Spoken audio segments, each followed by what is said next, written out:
নমস্কার। প্রত্যেকটি হিন্দু বাঙালি বাড়িতে খুব নিষ্ঠার সাথে মা লক্ষ্মীর পূজা আরাধনা এই আশ্বিন মাসের পূর্ণিমা তিথিতে অর্থাৎ কোজাগরী পূর্ণিমা তিথিতে হয়ে থাকে।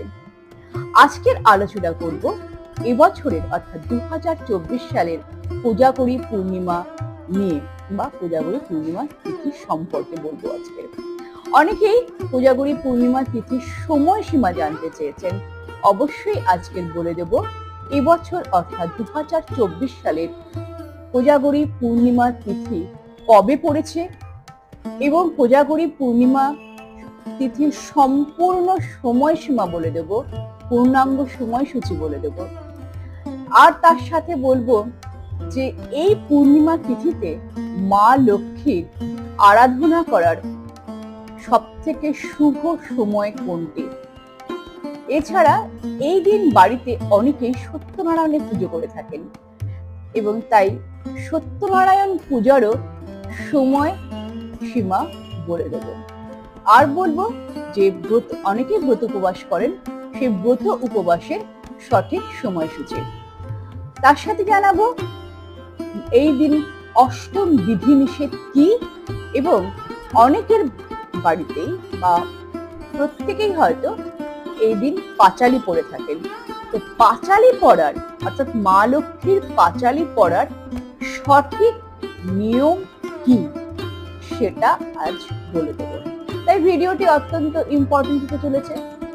তাই যদি ভালো লাগে অবশ্যই লাইক করবেন এবং সাবস্ক্রাইব না করে থাকলে অবশ্যই সাবস্ক্রাইব করে রাখবেন। পাশে থাকা বেল আইকনটিকে প্রেস করে দেবেন এবং সকলের সাথে শেয়ার করে জানাবার সুযোগ করে দেবেন। তাহলে চলুন আজকের এই গুরুত্বপূর্ণ ভিডিওটি শুরু করি।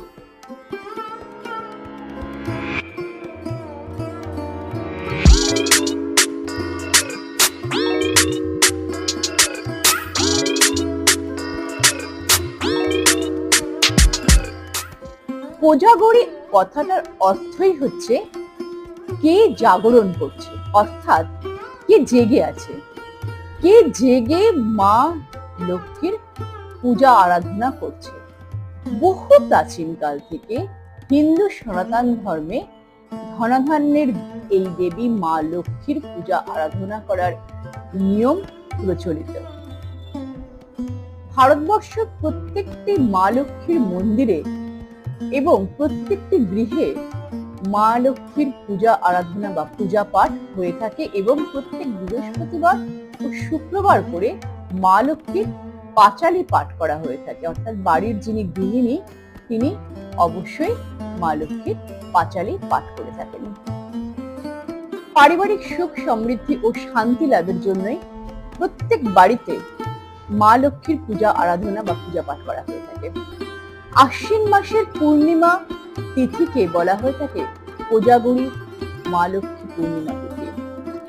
এই তিথিতে কথিত আছে যে এই পূর্ণিমার দিন অর্থাৎ কোজাগরী পূর্ণিমার দিন মা লক্ষ্মী স্বয়ং মর্তে নেমে আসেন এবং দেখেন যে কে তার জন্য অপেক্ষা করছে এবং তার পূজা পাঠ তার পূজা আরাধনা করছে।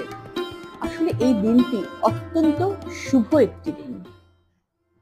এই শুভ দিনে অনেকেই আর্থিক সমৃদ্ধির জন্য বা আর্থিক উন্নতির জন্য বেশ কিছু টোটকা করে থাকেন। আমিও সেই বেশ কিছু টোটকা আপনাদেরকে জানাবো, তবে আগামী ভিডিওতে। তাই আগামী ভিডিওর দিকে খেয়াল রাখবেন। 2024 সালে কোজাগরী পূর্ণিমা তিথি পড়েছে 16ই অক্টোবর 1431 বঙ্গাব্দের 29শে আশ্বিন বুধবার।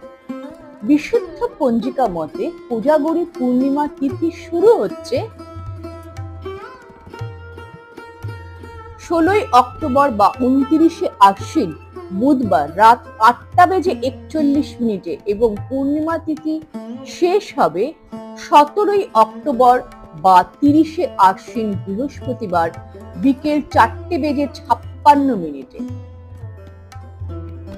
এবার জেনে নেব এই কোজাগরী পূর্ণিমা তিথিতে মা লক্ষ্মীর পূজা আরাধনা করার শুভ সময় কোনটি।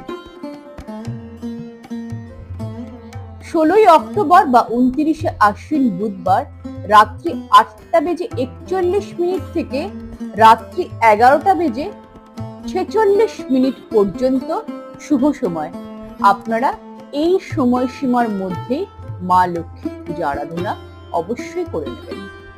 আর বলবো, এই কোজাগরী পূর্ণিমার তিথিতে সত্যনারায়ণ পুজোর সময়সীমা এবং ব্রতের সময়সীমা, সত্যনারায়ণ ব্রতের সময়সীমা 16ই অক্টোবর 29শে আশ্বিন সন্ধ্যে 7:44 পর থেকে পরদিন অর্থাৎ 17ই অক্টোবর বা 30শে আশ্বিন বিকেল 5:06 পর্যন্ত।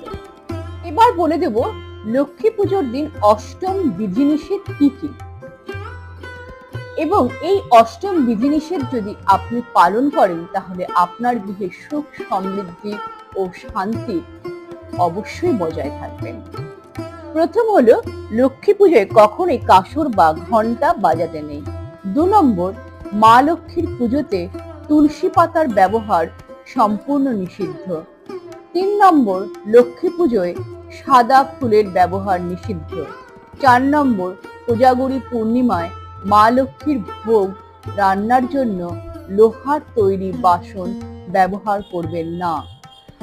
5 নম্বরী পূর্ণিমা তিথির দিন মায়ের সামনে অর্থাৎ মা লক্ষ্মীর সামনে সারা রাত প্রদীপ জ্বালিয়ে রাখবেন।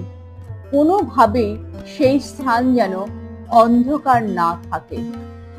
6 নম্বর, মা লক্ষ্মীকে যে আসনে বসিয়ে পুজো করছেন সেই আসন অবশ্যই লাল বা হলুদ রঙের কাপড় ব্যবহার করুন। 7 নম্বর, এই দিন খেয়াল রাখবেন বাড়িতে যেখানে চাল রাখেন সেই পাত্র বা বাড়িতে যে হাঁড়িতে ভাত রান্না করা হয় সেই হাঁড়ি যেন শূন্য না থাকে। এবং 8 নম্বর, এই দিন পুজোর পর কাউকে প্রসাদ দিলে খেয়াল রাখবেন আপনার বাড়ির বাসন বা পাত্র অন্য কোনো বাড়িতে চলে না যায়। আর বলে দিই, পাঁচালী পাঠ করার সঠিক নিয়ম কি। যিনি এই দিন পাঁচালী পাঠ করবেন তিনি অবশ্যই স্নান করে শুদ্ধ বস্ত্রে শুদ্ধ আসনে বসবেন মায়ের সামনে এবং হাতে দূর্বা ফুল ও একটি পান পাতা নেবেন, নিয়ে সম্পূর্ণ পাঁচালী পাঠ করবেন। তারপর মাকে প্রণাম জানিয়ে মায়ের শ্রীচরণে এই দূর্বা ফুল পান পাতা নিবেদন করবেন। তারপর বাড়ির সকল বিবাহিত মহিলারা যারা আছেন তাদের সিঁথিতে সিঁদুর এবং কপালে সিঁদুর দিয়ে দেবেন। যখন এই পাঁচালী পাঠ করা হবে তখন বাড়ির অন্যান্য সকল সদস্যদের এই পাঁচালী পাঠ শ্রবণ করা উচিত এই কোজাগরী লক্ষ্মী পূর্ণিমার দিন। এরপর উলুধ্বনি ও শঙ্খ বাজিয়ে মাকে সকলে মিলে প্রণাম করে পুজো সমাপ্ত করা উচিত। পরবর্তী ভিডিওগুলিতে বলবো মা লক্ষ্মীর পূজা বিধি এবং মা লক্ষ্মীর পূজার প্রয়োজনীয় উপকরণ কি কি।